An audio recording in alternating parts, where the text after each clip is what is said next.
This talk is sponsored by Central Virginia Node of Commonwealth Cyber Initiative, and we're a state program, and we established Virginia as a global center of excellence in cybersecurity research through supporting research, workforce development, innovation at the intersection between cybersecurity, autonomous systems, and intelligence.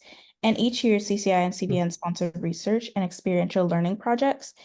And today's speaker is a recipient of that funding.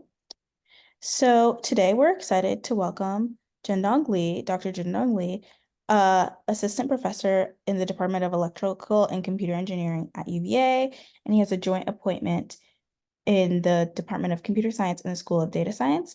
He holds a PhD in computer science from Arizona State University and has extensive research in data mining and machine learning with a specific focus on graph mining, causal inference, algorithmic fairness. It has significantly contributed to the academic community.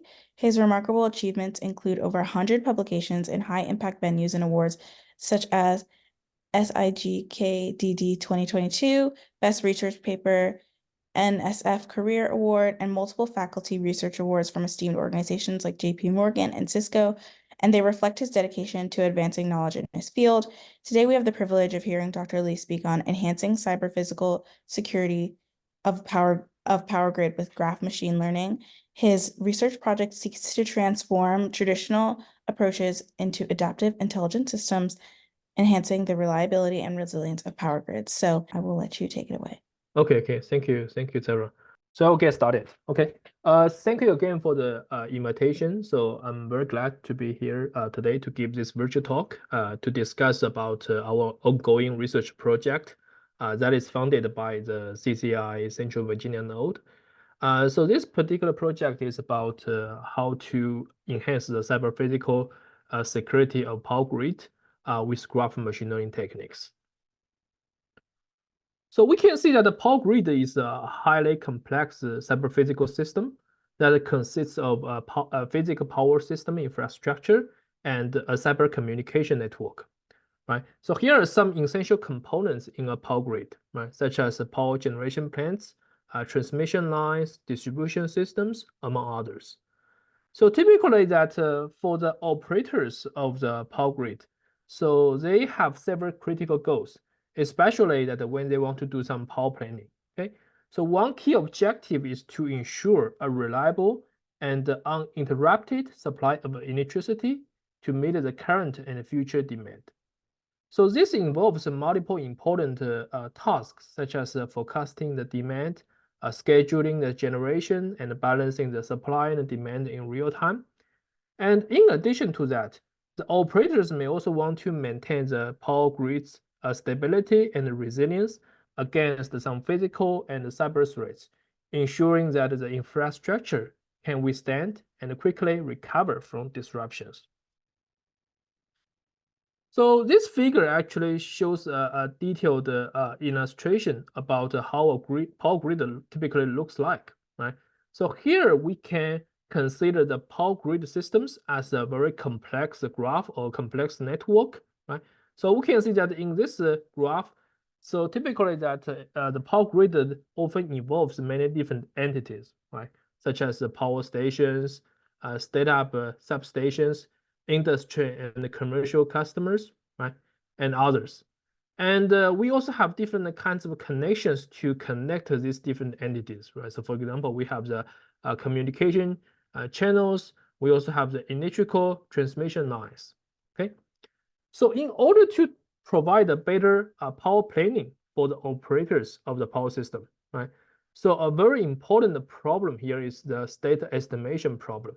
So more specifically, we want to estimate some key measurement data of the power grid, right? So for example, the operators may want to estimate how the voltage of each bus will change in the future, right? So here the bus basically can describe different kinds of entities, such as the customers, the power plants, and the substations, okay? So here that we can see that the measurement data, right? So if we look at the measurement data, like the power, like the outage voltage, right? So we can see that the measurement data can be modeled as a time series data that evolves over time, okay? And when it is combined with the graph topology, right, among different entities. So we can model the whole power system and its measurement data as a spatial temporal graph. We have different nodes. Each node has a multiple time series data. Okay.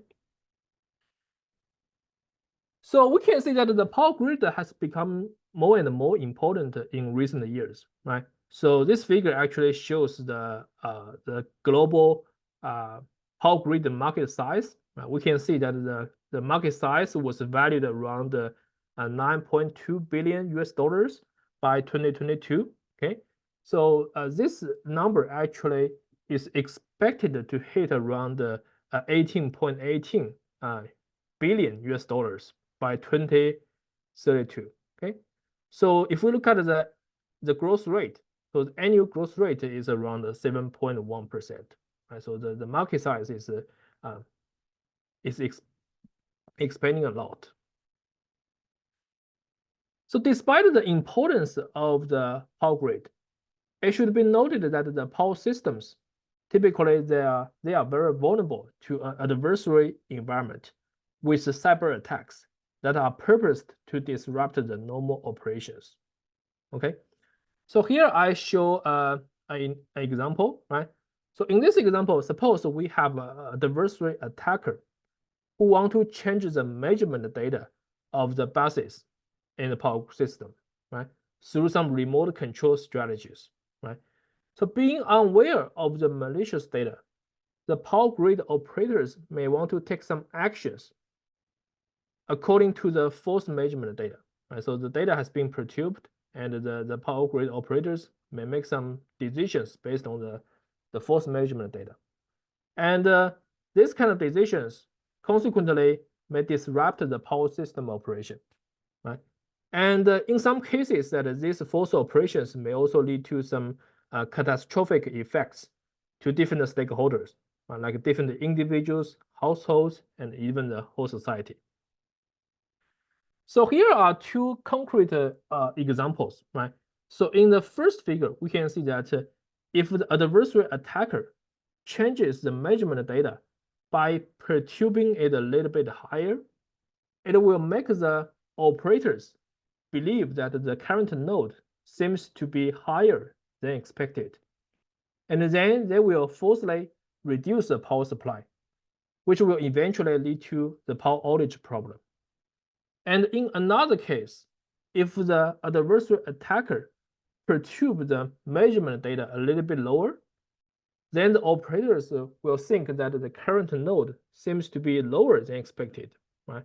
And then they will forcibly increase the power supply, which will lead to a power overload problem.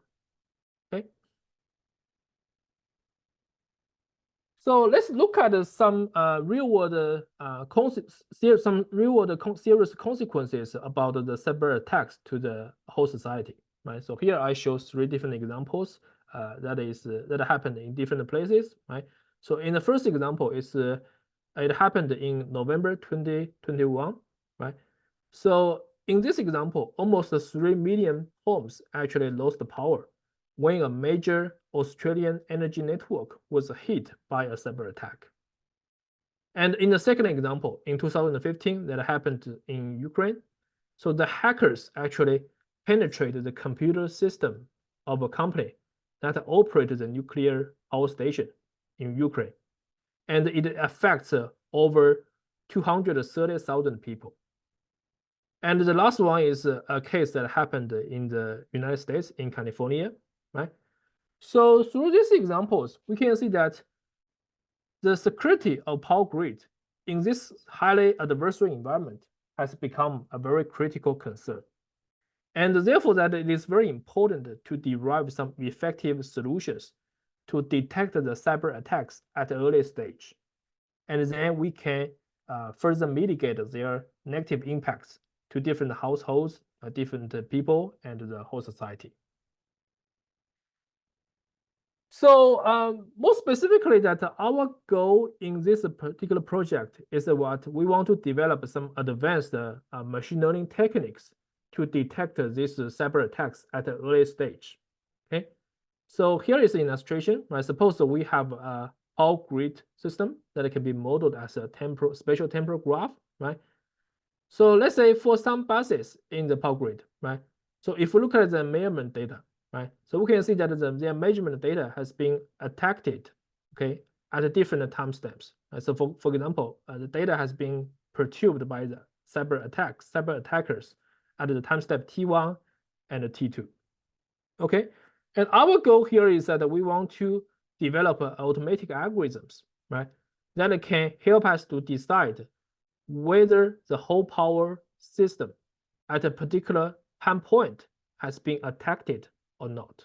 Okay, so more specifically, that our current work focus on the cyber attack detection at the time domain.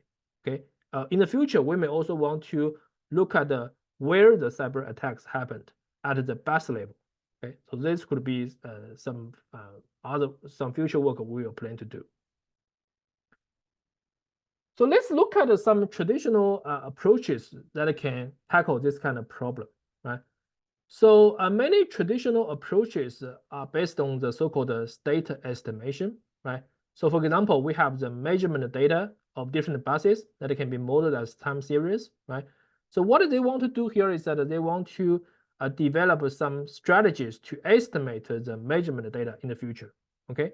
It should be noted that this kind of estimation process should follow some physics rules of the power grid operation, okay?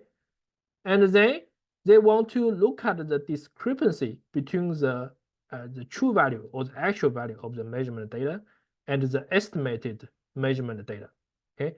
And then they sum up the discrepancies between the difference across different timestamps, okay? So then if the summation of the discrepancy is larger than a predefined threshold t, and they consider that at that particular timestamp, there could be some cyber attacks or anomalies. Right? Otherwise, there does not exist any anomalies. Okay, so this is a very simple and straightforward strategy, right? But the limitation here is that this kind of strategy can be easily bypassed by carefully crafted cyber attacks. So what should we do now? So some state-of-the-art approaches trying to solve this kind of problem through some machine learning-based strategies. Okay, so typically there are two main streams of approaches that can detect the cyber attacks. So basically, they focus on different perspectives. So for the first mainstream approach, so they mainly focus on the time series data. Okay, so they want to develop some time series models that can capture the temporal patterns of the measurement data over time, right? So in this figure, we can see that the measurement data actually has some seasonality patterns, right? And if there are some readings that is different from deviates from this kind of patterns, the algorithms will detect that there could be some cyber attacks here. Okay, so this is from the time domain, right? And some other approaches trying to solve this kind of problem by looking at the graph topology among different entities in the power grid, right? So this is an example. So we have a graph structure, and they want to develop some graph-based methods to detect whether a particular bus has been attacked or not. Okay, so in fact, the understanding the topology, graph topology, actually is very helpful to assess the potential impact of attack. For example, that disconnecting a node or an edge, right, in the power grid, such as the transmission lines, can cause some cascading failures. So the graph topology here can be used to predict the outcomes by analyzing how the disruptions can propagate through the whole power grid network. But still, that there are some disadvantages for the above mentioned methods, right? So one major disadvantage is that all these methods actually focus on a single data modality, right? They either look at the time series data or look at the graph topology data, right? So there does not really exist any methods by trying to combine two different modalities of information together, right? And also that because for this work, our current research focus on the cyber attack detection at the time domain, right? But if we look at some existing time series based methods, So we can see that many of the existing approaches that they have some difficulty in capture the long-term time dependencies in the time series data. Okay, it should be noted that this kind of the long-term time dependencies is also very important in certain scenarios, right? So for example, that the cyber attacks can cause some subtle changes that may not be immediately apparent, right?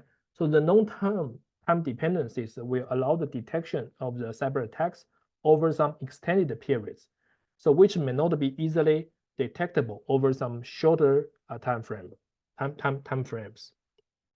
Okay, so then based on this, that we can see that the challenges are twofold, right? How can we design some better models to model the time series data, and how can we model this kind of the graph topology data, right? And also that how can we find a more effective way to fuse these two modalities of information together in order to better detect the cyber attacks. Okay. So this is our problem formulation, right? As we mentioned, that we have a spatial temporal graph, basically that models the power grid. Right? For each node, that we may have many different time series that involves over time. And we may have some ground truth state. We may have some ground truth, right? So for example, we know that at a particular time step, whether there is some cyber attacks or not. And our goal here is that we want to learn a function, right? So this function can be used to do some learning from the training data, right? In a way, in the future, when there is some measurement data over time, this function can help us to decide whether there will be some cyber attacks at a particular timestamp or not. Okay.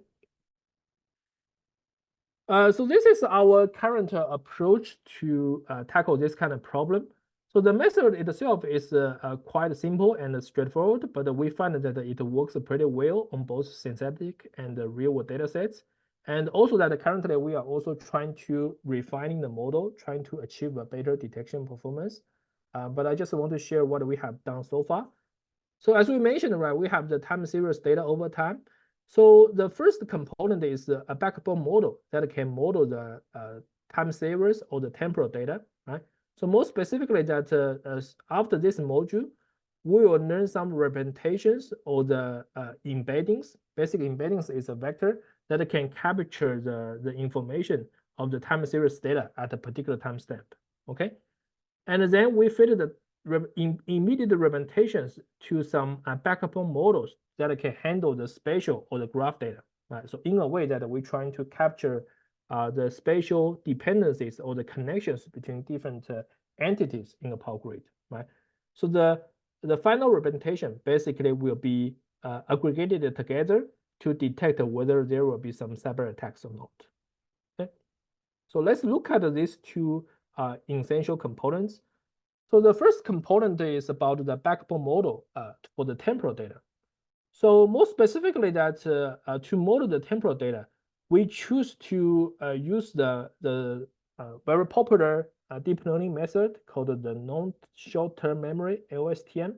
So one major advantage for this kind of method is that it can selectively capturing the long-term time dependencies from a non-sequential data. Okay, so the basic idea is that if we have the time series data that involves over time, right? So at each particular time step, it will maintain a hidden state that will capture all the information that has been observed so far, right? And the final hidden representations basically will be used to make some predictions. Okay, so due to time limit, I'm not going to dive into the details of the LSTM, but this is a very popular approach that has been very successful in many different areas. And for the spatial dependencies among different entities in a power grid, right? So we choose to use another popular deep learning method. It's called the graph neural networks, or the GNs for short. Okay, so this is a graph, right? Suppose we want to get some representations or the embeddings for a particular node in the graph, right? So the GNN is doing is that it will try to aggregate the information from its neighbors, which is M2, M5, M3, and M4 in this case. Right? This is just the one hop labels. But if we want to get a more informative representation for each node, we can actually consider the neighbors that are 2 hops away, 3 hops away, or even multiple hops away, right? So in the other words, we can stack a multiple of this kind of the graph convolution layers to get a better representation for each entity in the power grid. Okay, so this is how the training procedure works, right?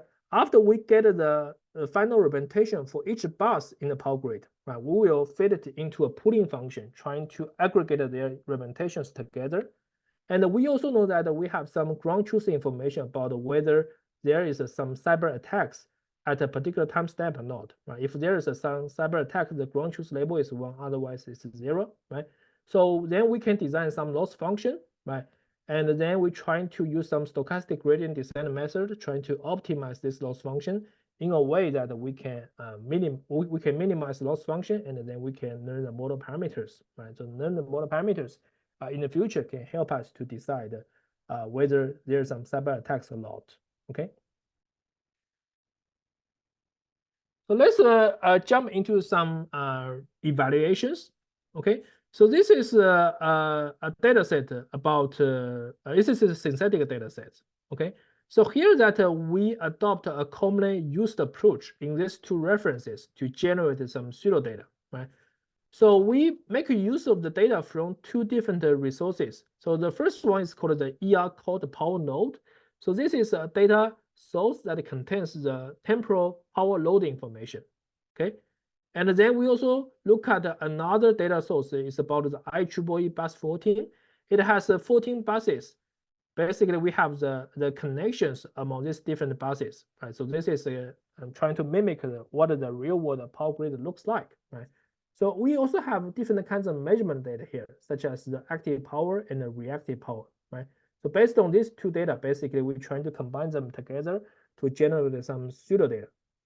And also to make the pseudo data to be more realistic to the real world situations, we also trying to inject some small noise, right? So we can see that after injecting some noise, so this the time series data looks like this, okay? And additionally, that we also use a real-world data set. It's from the SIM bench, this paper. So this paper was published in 2016. So this benchmark actually provides a real-world data. So this data set is about a German power grid data set, right? It has different buses in the power grid. Right? So here I show the 2 different buses of their measurement data, right? So the time series data is recorded at 15 minutes time granularity. Okay. So for the attacks, right? So the attacks, so we choose 2 different attack strategies. Okay. So the first strategy is called the random attack. So basically, we randomly inject some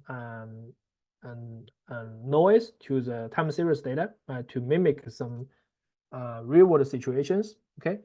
So the second situation is called the Stacy attack. So basically, this kind of attack is more sophisticated and is more difficult to be detected. Okay, so there are some sophisticated strategies. So if you are interested, please take a look at this paper. There are some sophisticated strategies that can generate these Stacy attacks. Okay, so I would say Stacy attack is more difficult to be detected than the random attack. So we compare our method with many different baseline methods. So the first category is the only make use of the temporal information. Right? So for example, we make use of the convolution neural network, right, in this model, and we can also make use of the feed-forward neural network or the LSTM model. And we can also look at the graph topology information. Right? So for example, we use another model called the graph convolution neural networks. Okay. And this is another model that tries to combine the temporal and the spatial information together. So for the spatial information that they use the GCN. For the temporal information, they use the convolution neural network. So this is the comparison result. So here we can see that the rightmost bar is our proposed method, right? So we performed experiments on these 2 different attack situations. We can see that although our method is pretty simple, right? But actually it works pretty well in the synthetic data, right? So the reason are as follows, right? So because our model basically uses LSTM as the backbone model. So this kind of model is very good at capturing the long-term time dependencies in a time series data. And also that for the graph structure, we make use of a very sophisticated model called the graph sage. So this model is very flexible to capture different kinds of graph connection patterns, okay? So our method, which actually combines these two different strategies, can inherit their merits, right? So in this way that we can see that they are working pretty well. And this is also the experiments on the same bench real-world data sets. We can see that it still outperforms many other methods, right? For the random attack, we can see in this situation, it actually even achieves almost 100% detection performance. Okay. And it also should be noted that for the cyber attack detection problem, typically that in addition to the overall detection performance, another metric called the true positive rate is a metric that we care most. So the true positive rate is defined as the proportion of the actual cyber attacks that have been correctly identified by our model, right? So this metric is more important than many other metrics. So in this figure, we can see that in this metric, our method is still performs much better than many other methods. And this is some visualization results, right? So what we do here is that after we get the representations for the model at each different time steps, we try to visualize it in a two-dimensional space using the t-SNE visualization. So this is a very popular method to do the visualization, right? So each node in this figure actually shows a visualization about the power grid at a particular timestamp, right?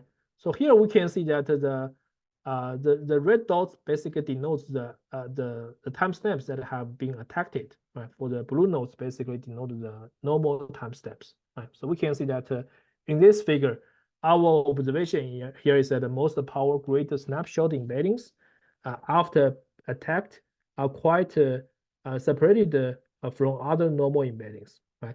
So this visualization also demonstrates our proposed method is pretty effective.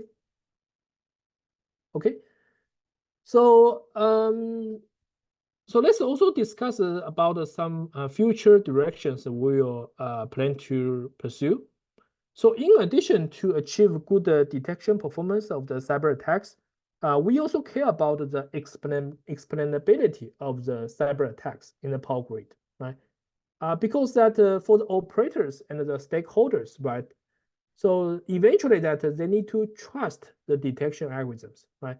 So if the algorithms can explain why certain activities have been flagged as attacks, so basically it will enhance their the trust to the whole system and the whole algorithms, right? So this is very important. And the second research direction is about the decentralized attack detection in the power grid, right? Suppose we have the power grid A, B, C, D, right? We have the power grid from different places. Supposedly that if we have more data, we can train a more powerful cyber attack detection model, right? But the data is actually from different places, right? So the different stakeholders, they may not want to share their own data, right?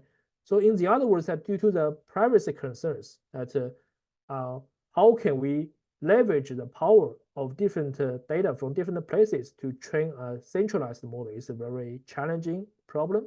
So here that we plan to make use of some federated learning techniques, trying to ensure that the different stakeholders will not share their data, right? They just will upload their model parameters to a central server, and the central server basically will train a more powerful model that will benefit the stakeholders for different power grids.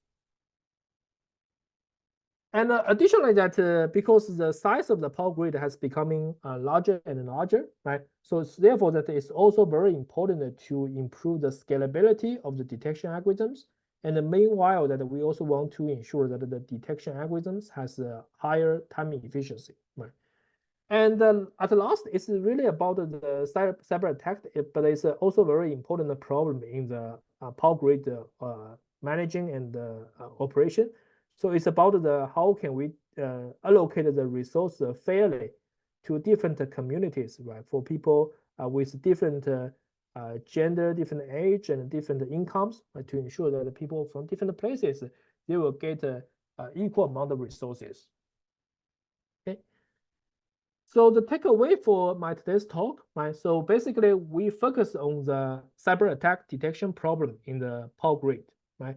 So more specifically, we're trying to detect the cyber attacks at the time domain, and to look at whether a particular timestamp has been attacked by the adversary attackers, right? In the future, we may also want to look at the cyber attacks at the base level, right, to see that where the cyber attacks happened. Okay. And for the empirical evaluation, we actually perform the experiments on both the synthetic and real data sets. And we find that our method actually, although the current method is pretty simple, but actually it works pretty well on these different data sets. As I mentioned, in the future, we are also trying to refine the model to ensure that it can handle different kinds of the cyber attacks. Okay. So here comes to the end of my talk, and again, I would like to thank the funding support from the CCI Central Virginia node to support our research, and also I would like to thank to my PhD students Zheng Yulei and Yu Shundong for their hard work on this particular project. Okay, and I will be more than happy to take any questions. Thank you. Thank you so much for everyone for logging on. And thank you for the amazing presentation.